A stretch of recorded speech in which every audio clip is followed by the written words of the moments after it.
ভোর তখন ৬টা ১৫। নতুন বছরের সূর্য আকাশে উঁকি দেওয়ার মুহূর্ত থেকেই রমনার বটমূল জেগে ওঠে প্রাণের ছোঁয়ায়।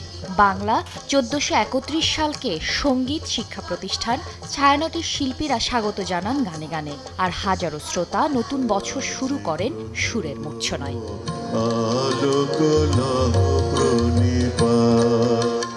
শিল্পীদের সুর মুগ্ধতার যে আবহ তৈরি করে তার ফাঁকে ফাঁকে চলেছে একক আবৃত্তি, যাতে অশুভ সাম্প্রদায়িকতার বিরুদ্ধে ছিল জোরালো প্রতিবাদের আহ্বান।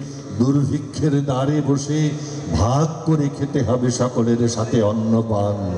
গানে কথামালায় দেশপ্রেম এসেছে ঘুরে ফিরে বারবার। শিল্পীদের কণ্ঠে ছিল প্রকৃতিপ্রেম আর মানব প্রেমের জয়গান।